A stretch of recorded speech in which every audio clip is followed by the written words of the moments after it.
ನಮಸ್ಕಾರ ಮಕ್ಕಳೇ, welcome to chemistry class. ನಾನು ಪುಷ್ಪ.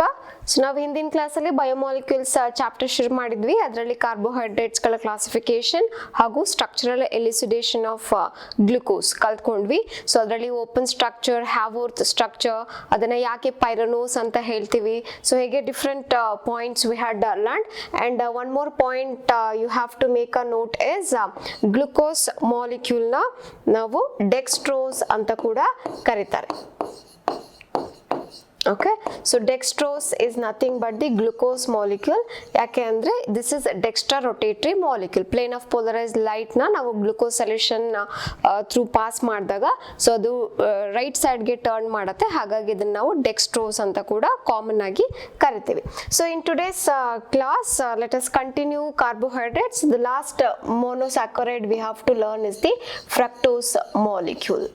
Okay, so fructose also have got the molecular formula. Glucose molecular formula kuda C6H12O6. ಅದೇ ರೀತಿ fructose ಕೂಡ C6H12O6 ಇದೆ. ದೆನ್ ಏನು ಡಿಫರೆನ್ಸ್ ಎರಡಕ್ಕೂ ಅಂತಂದ್ರೆ these are isomers. Glucose is aldohexose whereas the fructose is the ketohexose. So hex because 6 carbons are there. Keto yakandre idralli ketonic group will be there. Okay, and idanna ನಾವು D minus fructose ಅಂತ mention ಮಾಡ್ತೀವಿ. This minus refers levo rotation.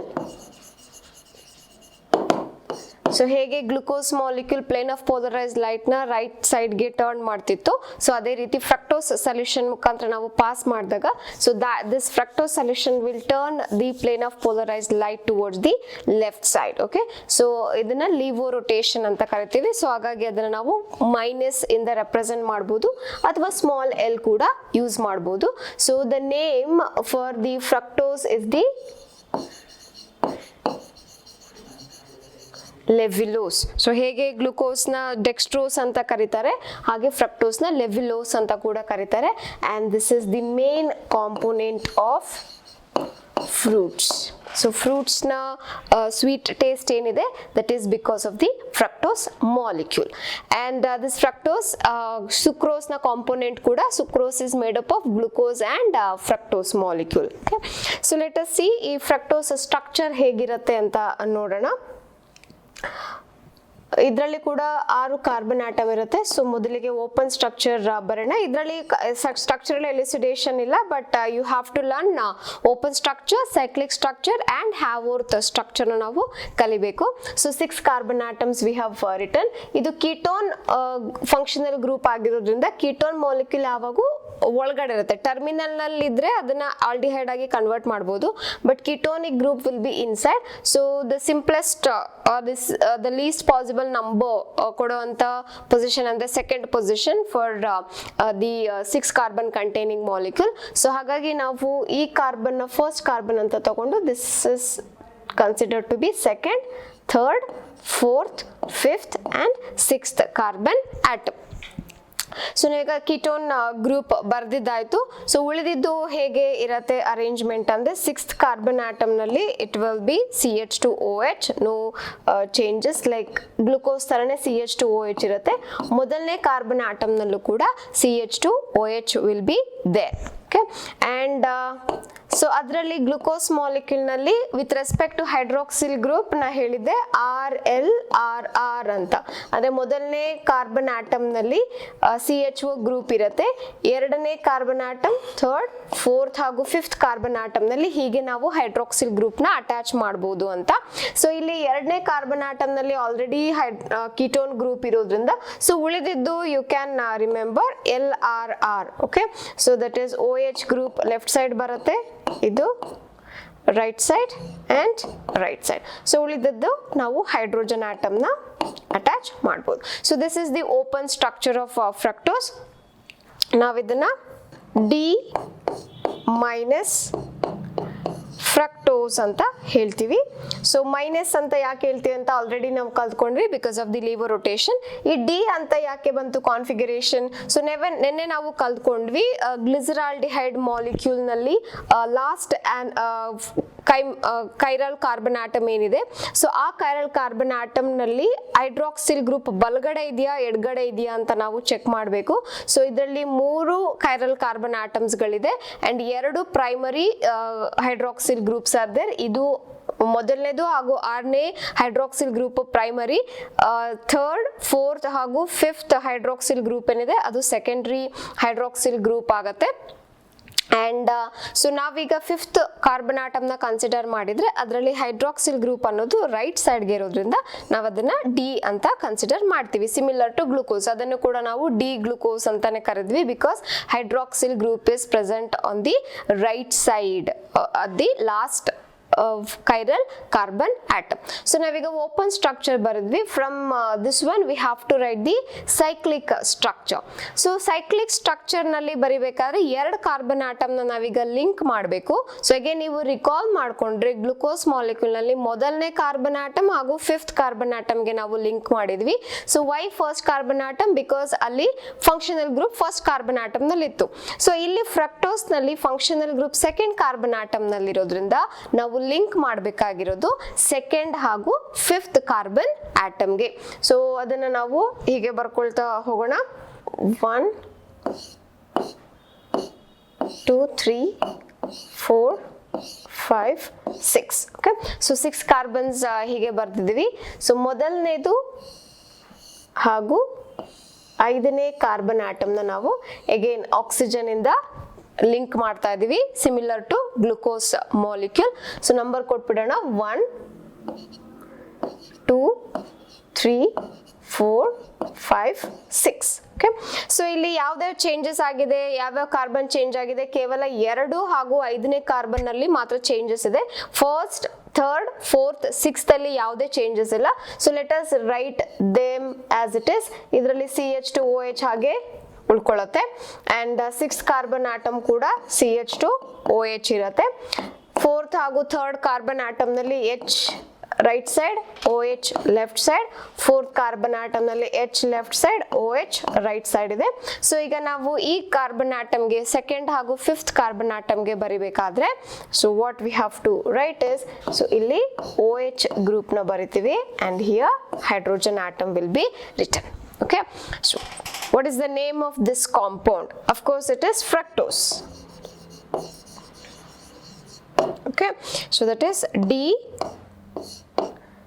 minus, okay, so fructose molecule. But ಇಲ್ಲಿ hydroxyl group ಇದು ಕೂಡ 2 conformations ಅಲ್ಲಿ ಇರುತ್ತೆ. Like glucose molecule alpha glucose and beta glucose ಅಂತ ನಾವೇನ್ ಕಲ್ತ್ಕೊಂಡ್ವಲ್ವಾ, depending on the hydroxyl group. Okay, hydroxyl group ಎಡಗಡೆ ಇದ್ರೆ then it is beta. If it is there on the right side of the 2nd carbon atom, so ಇದನ್ನ alpha ಅಂತ ಕರಿತೀವಿ. So ಹಾಗಾಗಿ this you can write it as alpha D minus fructose ಅಂತ ಬರಿಬಹುದು. So ಇದನ್ನ ನಾವು beta ಬರಿಬೇಕು ಅಂತಂದ್ರೆ so how we can right for beta? So very easily V can right 1 2 3 4 5 6 carbon atom. So 6th carbon atom ನಲ್ಲಿ ಯಾವುದೇ changes ಇರಲ್ಲ. 1st one ಅಲ್ಲೂ ಕೂಡ ಯಾವುದೇ ಚೇಂಜಸ್. ಓಕೆ, ಸೊ ಇದರಲ್ಲಿ 2nd ಕಾರ್ಬನ್ ಆಟಮ್ಗೆ ನಾವು ಚೇಂಜ್ ಮಾಡಬೇಕಾಗಿರೋದ್ರಿಂದ ಸೊ ಏನ್ ಮಾಡ್ಬೇಕಂದ್ರೆ ಈ CH2OH ಏನಿದೆ ಅದನ್ನ ನಾವು ಬಲಗಡೆ ಬರೆದು OH ಗ್ರೂಪ್ ನ ಎಡಗಡೆ ಬರಿತೀವಿ and remaining there won't be any changes. So ನೀವಿಲ್ಲಿ ಅಬ್ಸರ್ವ್ ಮಾಡಿದ್ರೆ ಸೊ ಇಲ್ಲಿ ಆಕ್ಸಿಜನ್ ಆಟಮ್ ಇಂದ ನಾವು ಇದನ್ನ ಕಂಬೈನ್ ಮಾಡಬೇಕು 2nd and 5th carbon atom. So ಅದು ಬಿಟ್ಟು ಉಳಿದಿದ್ದು ಏನ್ ಚೇಂಜಸ್ ಆಗಿದೆ, 2nd ಕಾರ್ಬನ್ ಆಟಮ್ ನಲ್ಲಿ ಹೈಡ್ರಾಕ್ಸಿಲ್ ಗ್ರೂಪ್ ಬಲಗಡೆ ಇದ್ರೆ ನಾವು ಅದನ್ನ ಆಲ್ಫಾ ಅಂತ ಕರಿತೀವಿ. ಇದರಲ್ಲಿ ಎಡಗಡೆ ಇರೋದ್ರಿಂದ so you can name this one as the beta D minus fructose ಅಂತ ನಾವು ಕರಿಬಹುದು. ಸೊ ಈಗ ಓಪನ್ ಸ್ಟ್ರಕ್ಚರ್ ಬರೆದ್ವಿ, ಸೈಕ್ಲಿಕ್ ಸ್ಟ್ರಕ್ಚರ್ ಬರೆದ್ವಿ, ಬೋತ್ ಆಲ್ಫಾ ಅಂಡ್ ಬೀಟಾ. ಈ 2 ಸೈಕ್ಲಿಕ್ ಸ್ಟ್ರಕ್ಚರ್ ನ ಯೂಸ್ ಮಾಡಿಕೊಂಡು ನಾವೀಗ ಹ್ಯಾವೋರ್ತ್ ಸ್ಟ್ರಕ್ಚರ್ ನ ಬರಿಬೇಕು. ಸೊ ಈ ಫ್ರಕ್ಟೋಸ್ ಮಾಲಿಕ್ಯೂಲ್ ಏನಿದೆ ಇದು ಫ್ಯೂರಾನ್ ರಿಂಗ್ ನ ಹೋಲುತ್ತೆ. So like glucose molecule pyranose ರಿಂಗ್ಗೆ ಪೈರಾನ್ ರಿಂಗ್ಗೆ ಸಿಮಿಲರ್ ಆಗಿತ್ತಲ್ವಾ, ಅದಕ್ಕೆ ಅದನ್ನ ಪೈರಾನೋಸ್ ಅಂತ ಕರಿತಿದ್ವಿ. ಅದೇ ರೀತಿಯಲ್ಲಿ ಈ ಫ್ರಕ್ಟೋಸ್ ಮಾಲಿಕ್ಯೂಲ್ ಏನಿದೆ 5 ಕಾರ್ಬನ್ ಕಂಟೈನಿಂಗ್ ರಿಂಗ್ ಆಗತ್ತೆ. ಇದು ಅದರ ನಾವು ಫ್ಯೂರಾನ್ ರಿಂಗ್ ಅಂತ ಹೇಳ್ತೀವಿ. ಸೊ ಹೇಗಿರುತ್ತೆ ಆ ಫ್ಯೂರಾನ್ ರಿಂಗ್ ಅಂದ್ರೆ, okay, so this is the 5 carbon containing, okay, so this is the furan ring. ನಾವೀಗ ಫ್ರಕ್ಟೋಸ್ ಹ್ಯಾವರ್ತ್ ಸ್ಟ್ರಕ್ಚರ್ ಬರಿಬೇಕಾದ್ರೆ it will similarly look like a furan. ಹಾಗಾಗಿ ನಾವು ಇದನ್ನ ಫ್ಯೂರಾನೋಸ್ ಅಂತ ಹೇಳ್ತೀವಿ. ಮೊದಲನೇದಾಗಿ ಆಲ್ಫಾ ಬರೆಯೋಣ.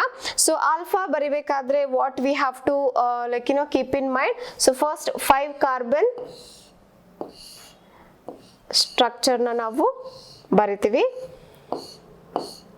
like this. So cyclic ನಲ್ಲಿ ಆಕ್ಸಿಜನ್ ಇಂದ ಯಾವ್ಯಾವ ಕಾರ್ಬನ್ ಲಿಂಕ್ ಆಗಿದೆ, 2nd carbon and the 5th carbon link ಆಗಿದೆ. So this is 2nd, 5th, 3rd, 4th, ಇಲ್ಲಿ 6th ಇರುತ್ತೆ, ಇಲ್ಲಿ 1st ಇರುತ್ತೆ. ಓಕೆ, ಸೊ ಹೀಗೆ ಫ್ಯೂರಾನ್ ರಿಂಗ್ ನ ನಾವು ಯುಟಿಲೈಸ್ ಮಾಡಿಕೊಂಡು ಅದಕ್ಕೆ ಸಿಮಿಲರ್ ಆಗಿರುವಂತ ಸ್ಟ್ರಕ್ಚರ್ ನಾವು ಫ್ರಕ್ಟೋಸ್ಗೆ ಬರಿಬೇಕು. ಓಕೆ, ಸೊ ಅಗೇನ್ ಇಲ್ಲೂ ಕೂಡ ನೀವು same way you can write, ಬಲಗಡೆ ಇರ್ತಕ್ಕಂಥ ಮಾಲಿಕ್ಯೂಲ್ಸ್ ನ ಕೆಳಗಡೆ ಬರಿಬೇಕು. ಈಗ alpha D fructose cyclic structure ನಲ್ಲಿ ನಾವೇನು ಬರ್ದಿದೀವಿ, ಬಲಗಡೆ 2nd ಕಾರ್ಬನ್ ಆಟಮ್ಗೆ ಬಲಗಡೆ ಏನಿದೆ OH ಗ್ರೂಪ್ ಇದೆ ಅದನ್ನ ಕೆಳಗಡೆ ಬರೆಯೋಣ. 3rd ಕಾರ್ಬನ್ ಆಟಮ್ ನಲ್ಲಿ ಹೈಡ್ರೋಜನ್ ಇದೆ, so you write here. 4th carbon ಆಟಮ್ಗೆ OH ಗ್ರೂಪ್ ಬಲಗಡೆ ಇದೆ, so we have written like that. Okay, and 5th carbon atom ge hydrogen and here CH2 OH na ಬರಿಬೇಕು. ಸೊ ನೆಕ್ಸ್ಟ್ ಎಡಗಡೆ ಇರ್ತಕ್ಕಂಥದ್ದು ಇಲ್ಲಿ OH ಇದ್ರೆ obviously here CH2 OH will be there. ಇಲ್ಲಿ H ಇದ್ರೆ ಇಲ್ಲಿ OH ಇರುತ್ತೆ, ಇಲ್ಲಿ OH ಇದ್ರೆ H ಇರುತ್ತೆ. So this is known as alpha D minus fructo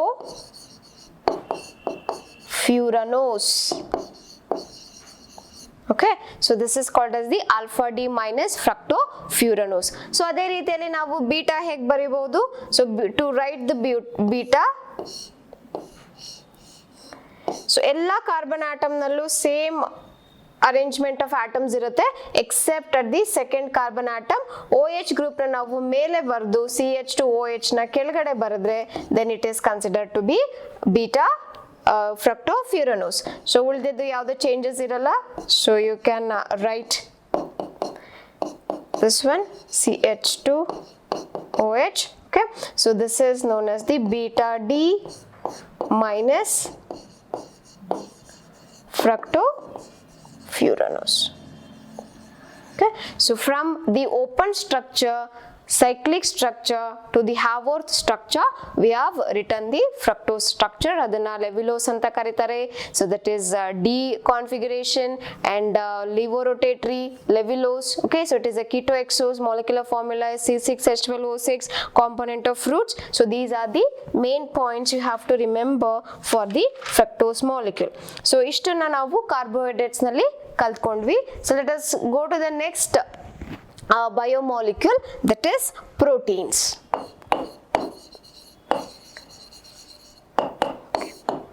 so ಈ ಪ್ರೋಟೀನ್ಸ್ ಅನ್ನೋದೇನಿದೆ, this is the most abundant biomolecule. So ನಮ್ಮ ಬಾಡಿನಲ್ಲಿ ಅಥವಾ ಸೆಲ್ನಲ್ಲಿ ಯಾವುದೇ ಫಂಕ್ಷನ್ ಆಗಬೇಕು ಅಂತಂದ್ರೂ proteins are very very necessary. Okay, so actually proteins ಅನ್ನೋ ವರ್ಡ್ ಅವರು ಕಾಯಿನ್ ಮಾಡಿರೋದೇ ಗ್ರೀಕ್ ವರ್ಡ್ ಇಂದ ಪ್ರೋಟಿಯೋಸ್ ಅಂತ ಏನು ವರ್ಡ್ ಇದೆ. ಸೊ ಅದರಿಂದನೇ ಈ ಪ್ರೋಟೀನ್ ಅನ್ನೋ ವರ್ಡ್ ನ ಕಾಯಿನ್ ಮಾಡಿದ್ದಾರೆ. ಸೊ ಪ್ರೋಟಿಯೋಸ್ ಅಂತಂದ್ರೆ ಮೇನ್ ಅಂತ ಅರ್ಥ. So prime which is very very important ಅಂತ ಅರ್ಥ. ಓಕೆ, ಸೊ ಯಾಕೆ ಬೇಕಾಗತ್ತೆ ಈ ಪ್ರೋಟೀನ್ ಅಂತಂದ್ರೆ, ಪ್ರೋಟೀನ್ ನಮ್ಮ ಹೇರ್ ತಗೊಂಡ್ರೆ ಅಥವಾ ಇನ್ ದ ಸೆಲ್ಸ್ ಎನ್ಸೈಮ್ಸ್ ಅಂತ ನೀವು ಕೇಳಿರ್ತೀರಾ. ಯಾವುದೇ ಬಯೋಕೆಮಿಕಲ್ ರಿಯಾಕ್ಷನ್ಸ್, ಬಿಕಾಸ್ ನಮ್ಮ body temperature just 37 degree Celsius, ಆ ಟೆಂಪರೇಚರ್ ನಲ್ಲಿ ಕೆಮಿಕಲ್ ರಿಯಾಕ್ಷನ್ಸ್ ಆಗಬೇಕು, ಯಾವುದೇ ಪ್ರಾಬ್ಲಮ್ ಇಲ್ಲದೆ ಅಂತ ಅಂದ್ರೆ, ಸೊ ಅದಕ್ಕೆ ಪ್ರೋಟೀನ್ಸ್ ಗಳ ಅವಶ್ಯಕತೆ ಇದೆ in the form of enzymes. Okay, so catalyst ಅಂತ ನಾವೇನು ಕೆಮಿಕಲ್ ಕೈನೆಟಿಕ್ಸ್ ಚಾಪ್ಟರ್ ನಲ್ಲಿ ಕಲ್ತಿದೀವಿ, ಸೊ ಅದೇ ರೀತಿಯಲ್ಲಿ ಈ ಎನ್ಸೈಮ್ಸ್ ಅನ್ನೋದು ಬಯೋಕೆಟಲಿಸ್ಟ್. ಸೊ ನಮ್ಮ ದೇಹದ ಒಳಗಡೆ ಸೆಲ್ ನಲ್ಲಿ ಯಾವುದೇ ಬಯೋಕೆಮಿಕಲ್ ರಿಯಾಕ್ಷನ್ಸ್ ಆಗಬೇಕು ಅಂತಂದ್ರೂ ಆ ಪ್ರೋಟೀನ್ಸ್ಗಳ ಅವಶ್ಯಕತೆ ತುಂಬಾ ಇದೆ. ಓಕೆ, ಸೊ ಹಾಗೆ ಮಸಲ್ಸ್ ನಲ್ಲೂ ಕೂಡ proteins will be there. Okay, so and this is protein is present more in the milk ಇರ್ಬೋದು ಅಥವಾ ಚೀಸ್. ಓಕೆ, ಸೊ ಈ ರೀತಿಯಾದಂಥ ಪ್ರಾಡಕ್ಟ್ಸ್ನಲ್ಲಿ ಪ್ರೋಟೀನ್ಸ್ ಹೈ ಕ್ವಾಂಟಿಟಿಯಲ್ಲಿ ಇರುತ್ತೆ. So what are this proteins made up of? ಈ ಪ್ರೋಟೀನ್ಸ್ ಅನ್ನೋದು ಪಾಲಿಮರ್ ಅಂದ್ರೆ it is a bigger molecule. ಮತ್ತೆ ಸಿಂಪ್ಲರ್ ಯೂನಿಟ್ ಏನು ಅಂತ ಅಂದ್ರೆ it is the polymer of amino acids. Okay, so ಈ before to learn about the protein ನಾವೀಗ ಮೊದಲಿಗೆ ಅಮಿನೋ ಆಸಿಡ್ಸ್ ಗಳ ಬಗ್ಗೆ ಕಲ್ತ್ಕೊಳ್ತಾ ಹೋಗೋಣ. So if anybody ask what are amino acids, we can tell that amino acids are monomers of proteins ಅಥವಾ they are the building blocks of proteins ಅಂತ ಹೇಳ್ಬೋದು. ಈ ಅಮಿನೋ ಆಸಿಡ್ಸ್ ಒಂದಕ್ಕೊಂದು ಕಂಬೈನ್ ಆಗಿ ಸೊ ನಮಗೆ protein molecule the bigger structure will be obtained. Okay, so ಈ amino acids ಅಂತ ಏನಿದೆ ಇದರಲ್ಲಿ ನಾವು ಯೂಶುವಲಿ ರೆಪ್ರೆಸೆಂಟ್ ಮಾಡ್ಬೇಕಾದ್ರೆ ಎಲ್ ಅಮಿನೋ ಆಸಿಡ್ ಅಂತ ರೆಪ್ರೆಸೆಂಟ್ ಮಾಡ್ತೀವಿ. Okay, so D amino acids ಕೂಡ ಇದೆ, ಬಟ್ ನ್ಯಾಚುರಲಿ ಅಥವಾ ಬಯೋಲಾಜಿಕಲಿ ಆಕ್ಷನ್ ಅಂದ್ರೆ ಅವುಗಳ ಫಂಕ್ಷನ್ ನ ತೋರ್ಸೋಂಥ ಅಮಿನೋ ಆಸಿಡ್, ನಮ್ಮ ಬಾಡಿಗೆ ಬೇಕಾಗಿರ್ತಕ್ಕಂಥ amino acid L amino acids. Okay, so ಇದಕ್ಕೆ ಯಾಕೆ ಅಮಿನೋ ಆಸಿಡ್ ಅಂತ ಕರೀತಾರೆ ಅಂದ್ರೆ we can see the structure here. So this is the general structure of amino acid. So nearly more than some 50-60 amino acids are there in the nature, but ನಮ್ಮ ದೇಹಕ್ಕೆ ಬೇಕಾಗಿರ್ತಕ್ಕಂಥ amino acid just 20 amino acids are needed. So these are called as the standard amino acid ಅಂತ ಹೇಳ್ತೀವಿ. So ಅಂದ್ರೆ ನಮ್ಮ proteins ಯಾವುದೇ ನೀವು protein ನ ತಗೊಳ್ಳಿ, ಈಗ ಹೇರ್ ಆಗಿರ್ಬೋದು ಅಥವಾ ನೇಲ್ಸ್ ಆರ್ ನಮ್ಮ albumin, egg white. Okay, so ಈ ರೀತಿಯಾಗಿರ್ತಕ್ಕಂಥ ಯಾವುದೇ ಪ್ರೋಟೀನ್ ನಾವು ತಗೊಂಡು ಅವುಗಳನ್ನ ಕ್ಲೀವ್ ಮಾಡ್ತಾ ಫೈನಲ್ ಆಗಿ ನಾವು ಅಮಿನೋ ಆಸಿಡ್ ಕಾಂಪೋಸಿಷನ್ ನ ಫೈಂಡ್ ಔಟ್ ಮಾಡಿದ್ರೆ ಆ ಅಮಿನೋ ಆಸಿಡ್ ಗಳೆಲ್ಲಾನು ನಾವೀಗೇನ್ ಲಿಸ್ಟ್ ಔಟ್ ಮಾಡ್ತಾ ಇದೀವಿ ದೋಸ್ ಈ 20 ಅಮಿನೋ ಆಸಿಡ್ ಒಳಗಡೆನೆ ಇರುತ್ತೆ. ಓಕೆ, ಸೊ ಬೇರೆದು ಈ ಸ್ಟ್ರಕ್ಚರ್ಗೆ ಸಿಮಿಲಾರಿಟಿ ಆಗಿರ್ತಕ್ಕಂಥ ಕಾಂಪೌಂಡ್ಗಳು ಇರಬಹುದು. Okay, so but biological action ನ ತೋರಿಸುವಂತ ಅಮಿನೋ ಆಸಿಡ್ಸ್ಗಳು 20 ಅಮಿನೋ ಆಸಿಡ್ಸ್ ಆದ್ರೆ ಅವುಗಳನ್ನ ನಾವು ಸ್ಟ್ಯಾಂಡರ್ಡ್ ಅಮಿನೋ ಆಸಿಡ್ಸ್ ಅಂತ ಕರಿತೀವಿ. ಓಕೆ, ಸೊ ಈ standard amino acid general structure ನಾವು ಹೀಗೆ ರೆಪ್ರೆಸೆಂಟ್ ಮಾಡಬಹುದು. ಸೊ ಇದರಲ್ಲಿ ನೀವು ನೋಡ್ತಿರೋ ಹಾಗೆ ಎರಡು ಫಂಕ್ಷನಲ್ ಗ್ರೂಪ್ ಇದೆ. ಒಂದು carboxylic acid group, another one is the amine group. So ಇಲ್ಲಿ ಎರಡು ಫಂಕ್ಷನಲ್ ಗ್ರೂಪ್ ಇರೋದ್ರಿಂದ ಇದನ್ನ ಅಮೈನೋ ಆಸಿಡ್ ಅಂತ ಕರಿತೀವಿ. Amino for NH2 group, acid for COOH group. But ಎರಡು ಫಂಕ್ಷನಲ್ ಗ್ರೂಪ್ ಇದ್ರೂ ಕೂಡ ಇದರಲ್ಲಿ ಫಸ್ಟ್ ಪ್ರಿಫರೆನ್ಸ್ ನಾವು COOH ಮಾಲಿಕ್ಯೂಲ್ ಗೆನೆ ಕೊಡಬೇಕು. So with respect to that one ನಾವು ಅಮೈನ್ ಗ್ರೂಪ್ ನ ಪೊಸಿಷನ್ ನ ಐಡೆಂಟಿಫೈ ಮಾಡ್ತಾ ಹೋಗ್ತೀವಿ. For example alpha amino acid ಅಂತ ನಾವು ಯೂಶುವಲ್ ಆಗಿ ಕೇಳ್ತೀವಿ, ಅಥವಾ beta amino acid. Mostly very very important amino acids are alpha amino acids. ಏನು ಅದರ ಅರ್ಥ ಆಲ್ಫಾ ಅಮಿನೋ ಆಸಿಡ್ ಅಂತ ಅಂದ್ರೆ, so at the center one carbon will be there. Okay, so ಎಡಗಡೆ NH2 ಗ್ರೂಪ್ ಇರುತ್ತೆ, ಇಲ್ಲಿ COOH ಗ್ರೂಪ್ ಇರುತ್ತೆ, ಒಂದು ಹೈಡ್ರೋಜನ್ ಆಟಮ್, ಇನ್ನೊಂದು R ಗ್ರೂಪ್. ಸೊ ನಾವಿಲ್ಲಿ ಏನ್ ಕಲ್ತ್ವಿ, 20 amino acid standard amino acids ಅಂತ ಏನಿದೆ ಆ ಎಲ್ಲ 20 ಅಮಿನೋ ಆಸಿಡ್ಸ್ ಗಳಲ್ಲೂ ಕೂಡ NH2 group, COOH group and H group, ಈ ಮೂರು ಗ್ರೂಪ್ಗಳು ಕೂಡ ಕಾಮನ್ ಆಗಿ ಇರುತ್ತೆ. They differ only in R group. Okay, so just R group ನ ನಾವು R ಅಂತಂದ್ರೆ ಸಿಂಪಲ್ ಆಗಿ it can be hydrogen also or it can be alkyl group, CH3 group. ನೀವು ಇಲ್ಲಿ ನೋಡ್ತಿದ್ರೆ CH3 twice CH. ಸೊ ಈ ರೀತಿಯಾಗಿ ನಾವು ಡಿಫರೆಂಟ್ ಆಲ್ಕೈಲ್ ಗ್ರೂಪ್ಸ್, ಅರೈಲ್ ಗ್ರೂಪ್ಸ್ ಯಾವುದನ್ನೇ ನಾವು ಆಡ್ ಮಾಡ್ತಾ ಹೋದ ಹಾಗೆ ನಮಗೆ ಡಿಫರೆಂಟ್ ಅಮಿನೋ ಆಸಿಡ್ ಸಿಗತ್ತೆ. ಬಟ್ ಎಲ್ಲ ಆಲ್ 20 ಅಮಿನೋ ಆಸಿಡ್ಸ್ ಈ NH2, H ಅಂಡ್ COH ನ ಕಾಮನ್ ಆಗಿ ಇರತ್ತೆ ಆ ಮಾಲಿಕ್ಯೂಲ್ ಸ್ಟ್ರಕ್ಚರ್ ನಲ್ಲಿ. ಓಕೆ, ಸೊ ನಾವೀಗ ಆಲ್ಫಾ ಅಮಿನೋ ಆಸಿಡ್ ಏನು ಅಂತ ಅಂದ್ರೆ ಕಲ್ತ್ಕೊಳ್ಳೋಣ. ಸೊ ಈ COOH ಗ್ರೂಪ್ಗೆ ನಾವು ಪ್ರಿಫರೆನ್ಸ್ ಕೊಡಬೇಕು. ಸೊ ಈ COOH ಫಂಕ್ಷನಲ್ ಗ್ರೂಪ್ ಆಗಿರೋದ್ರಿಂದ ಅದರ ಅಡ್ಜಸೆಂಟ್ ಕಾರ್ಬನ್ ನಾವು ಆಲ್ಫಾ ಕಾರ್ಬನ್ ಅಂತ ಕರಿತೀವಿ. Okay, so the carbon present adjacent next to the functional group is known as the alpha carbon. So ಈ alpha carbon ಗೆ ಅಮೈನ್ ಗ್ರೂಪ್ ಡೈರೆಕ್ಟ್ ಆಗಿ attach ಆಗಿರೋದ್ರಿಂದ ಇದನ್ನ ಆಲ್ಫಾ ಅಮೈನ್ ಅಂತ ಕೂಡ ಕರಿಬಹುದು. This is the alpha amine. So because of that reason it is considered to be alpha amino acids. So namma again all 20 amino acids are, that is standard amino acids are alpha amino acids. ನಮಗೆ ಕೊಟ್ಟಿರ್ತಕ್ಕಂಥ compound ನಲ್ಲಿ more than one amino groups ಇರುವಂತ chances ಇರುತ್ತೆ. So ಆಗ depending on ಯಾವ ಕಾರ್ಬನ್ಗೆ ಅದು attach ಆಗಿದೆ, alpha ಕಾರ್ಬನ್ಗ beta ಕಾರ್ಬನ್ಗ ಅಂತ ನೋಡಿಕೊಂಡು we can write whether it is alpha amino acid or beta amino acid. Okay, so this is the most common type of amino acid we have got. Okay, so ನಾವಿಲ್ಲಿ ಕಲ್ತ್ಕೊಂಡ್ವಿ ಈ structure general structure ಇರುತ್ತೆ, R group ನ change ಮಾಡ್ಕೊಳ್ತಾ ಹೋಗ್ತೀವಿ ಅಂತ. Okay, so ಈ R group ಅಂತ ಅನ್ನೋದನ್ನ ನಾವು ಸೈಡ್ ಚೈನ್ ಅಂತ ಕರಿತೀವಿ. ಸೊ ಇಲ್ಲಿ ಕೊಟ್ಟಿರ್ತಕ್ಕಂಥ ಟೇಬಲ್ ನಲ್ಲಿ ನೀವು ನೋಡಬಹುದು 6 ಅಮಿನೋ ಆಸಿಡ್ಸ್ ನಲ್ಲಿ ಮೆನ್ಷನ್ ಮಾಡಿದೀವಿ: glycine, alanine, valine, leucine, isoleucine and arginine. So ಇವುಗಳಲ್ಲಿ ಆರ್ ಗ್ರೂಪ್ ನ ಮಾತ್ರ ಇಲ್ಲಿ ಕೊಟ್ಟಿದ್ದಾರೆ. ಸೊ ಬಿಕಾಸ್ ಉಳಿದ 3 ಗ್ರೂಪ್ ಹಾಗೆ ಇರುತ್ತೆ. ಗ್ಲೈಸಿನ್ ನಲ್ಲಿ R group is the H. So glycine structure ಬರೀರಿ ಅಂತ ಕೇಳಿದ್ರೆ, so what you have to write is CH(NH2H) and that R group is also hydrogen atom. Okay, so this is the glycine structure.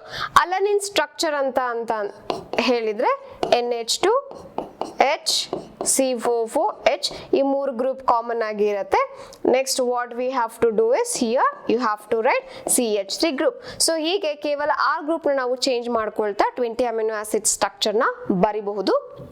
Okay, so you can see here valine molecule ಗೆ this is structure and Arginine ನೀವು ನೋಡಿದ್ರೆ, so Arginine ನಲ್ಲಿ ಇನ್ನೂ extra nitrogen atoms ಗಳಿದೆ. Okay, so ಈ nitrogen NH2 group ನ ಬಿಟ್ಟು, ಈ NH2 ಗ್ರೂಪ್ ಏನಿದೆ ಅದನ್ನ ಬಿಟ್ಟು ಕೂಡ ಈ Arginine ನಲ್ಲಿ ಎಕ್ಸ್ಟ್ರಾ ನೈಟ್ರೋಜನ್ ಆಟಮ್ಸ್ ಗಳು ಇರತ್ತೆ.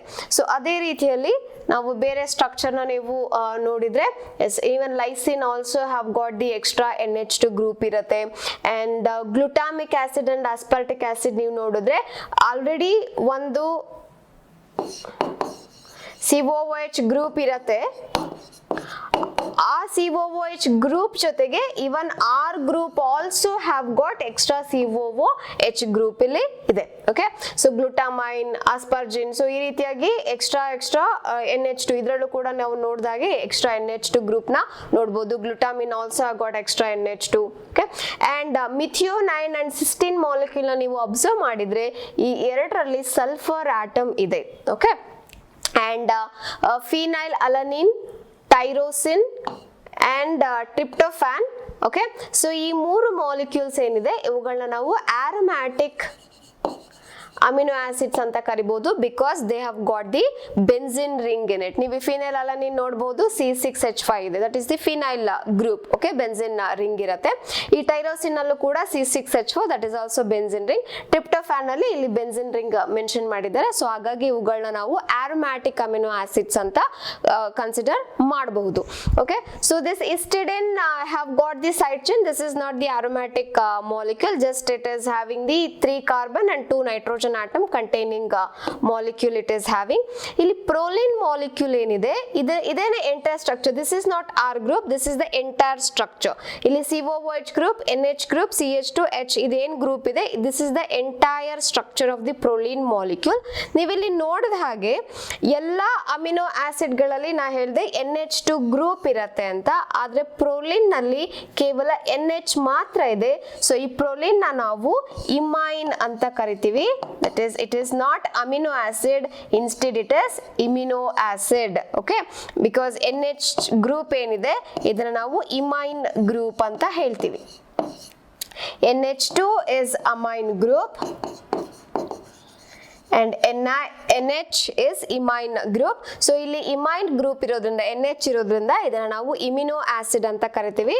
It is an important point. Okay, so ಇದರಲ್ಲಿ ನೀವು ಯಾವ ಮಾಲಿಕ್ಯೂಲ್ ನಲ್ಲಿ ಸಲ್ಫರ್ ಆಟಮ್ ಇದೆ ಅಂತ ನೆನ್ಪಿಟ್ಕೊಳ್ಬೇಕು, that is cysteine and the methionine. ಯಾವ ಅಮಿನೋ ಆಸಿಡ್ಸ್ ಗಳು ಆರೋಮ್ಯಾಟಿಕ್ ಅಂತ ಕೇಳಿದ್ರೆ phenyl alanine, tyrosine and tryptophan examples ನೆನ್ಪಿಟ್ಕೊಳ್ಬೇಕು. So which is the imino acid ಅಂತ ಅಂದ್ರೆ ದಟ್ ಇಸ್ ಪ್ರೊಲಿನ್ ಮಾಲಿಕ್ಯೂಲ್ ಅಂತ ಬರಿಬೇಕು. So that means out of 19 amino acids ಏನಿದೆ ಅದನ್ನ ಅಮಿನೋ ಆಸಿಡ್ಸ್ ಅಂತ ಕರಿತೀವಿ, ಪ್ರೊಲಿನ್ ನ ಇಮ್ಯುನೋ ಆಸಿಡ್ ಅಂತ ಹೇಳ್ತೀವಿ. ಓಕೆ, ಅಂಡ್ ಹೇಗೆ ಡಿಸ್ಟಿಂಗ್ವಿಶ್ ಮಾಡಬಹುದು ಅಂತ ಅಂದ್ರೆ ಇದರಲ್ಲಿ ನಾವು ಕಲರಿಂಗ್ ಏಜೆಂಟ್ ನ ಹಾಕಿದಾಗ there is a colouring agent called as the ninhydrin ಅಂತ ಇದೆ. ಸೊ ಆ ನಿನ್ಹೈಡ್ರಿನ್ ನ ನಾವು ಎಲ್ಲ ಅಮಿನೋ ಆಸಿಡ್ ಜೊತೆಗೆ ಮಿಕ್ಸ್ ಮಾಡಿದಾಗ ಎಲ್ಲ ಅಮಿನೋ ಆಸಿಡ್ ಗಳು ನಮಗೆ ಪರ್ಪಲ್ ಕಲರ್ ನ ಕೊಡುತ್ತೆ, but proline molecule will give us the yellow colour. Okay, so that is another distinction test ನಾವು ಮಾಡಬಹುದು. ಪ್ರೊಲಿನ್ ಇದೆಯೋ ಇಲ್ವೋ ಅಂತ ಚೆಕ್ ಮಾಡ್ಲಿಕ್ಕೆ we can just treat the amino acid with the ninhydrin. Purple colour ಕೊಟ್ರೆ ಉಳಿದ 19 ಅಮಿನೋ ಆಸಿಡ್ ಅಲ್ಲಿ ಯಾವ್ದೋ ಒಂದಾಗಿರುತ್ತೆ. So if it gives the yellow colour direct ಆಗಿ ನಾವು ಹೇಳ್ಬೋದು ದಟ್ ಇಸ್ ಪ್ರೊಲಿನ್ ಮಾಲಿಕ್ಯೂಲ್ ಅಂತ. ಯಾಕೆ ಅಂದ್ರೆ because of this NH group, that is the imine group. Okay, so and one more thing is all the 20 amino acids, they are optically active.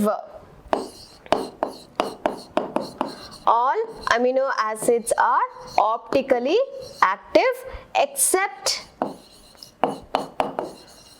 Glycine molecule. So ಯಾಕೆ ಅಂತ ಅಂದ್ರೆ ಈ glycine molecule ನಲ್ಲಿ chiral carbon atom ಇರಲ್ಲ. So ನಾವಿಲ್ಲಿ ನೋಡಿದ ಹಾಗೆ optically active ಆಗಿರ್ಬೇಕು ಅಂತ ಅಂದ್ರೆ ಕೈರಲ್ ಕಾರ್ಬನ್ ಆಟಮ್ ಇರಬೇಕು. Chiral carbon is must. But ಈ ಗ್ಲೈಸಿನ್ ಸ್ಟ್ರಕ್ಚರ್ ನ ನೀವು ನೋಡಿದ್ರೆ this is one group, this is second group. hydrogen ಇದೆ, but it has got the other hydrogen also. So this carbon is not a chiral carbon atom. But ನಾವು ಇಲ್ಲಿ alanine structure ನೋಡಿದ್ರೆ 1 group, 2 group, 3 group and 4 group. Okay, so chiral carbon ಅಂದ್ರೆ ಏನು? Carbon having the 4 different functional groups attached to that one. Okay, so 4 different groups attach ಆಗಿರ್ತಕ್ಕಂಥ carbon ನಾವು chiral carbon ಅಂತೀವಿ. Glycine ನ ಬಿಟ್ಟು ಉಳಿದ ಎಲ್ಲ 19 ಅಮಿನೋ ಆಸಿಡ್ಸ್ ನಲ್ಲಿ ಕೈರಲ್ ಕಾರ್ಬನ್ ಇದೆ, ಬಟ್ ಗ್ಲೈಸಿನ್ ಡಸಂಟ್ ಹ್ಯಾವ್. ಹಾಗಾಗಿ this is optically inactive. This is also important point. Okay. Okay, so far we learnt the structure of the proteins, amino acids. Okay, so next we learn the classification of amino acids in the next class. Thank you.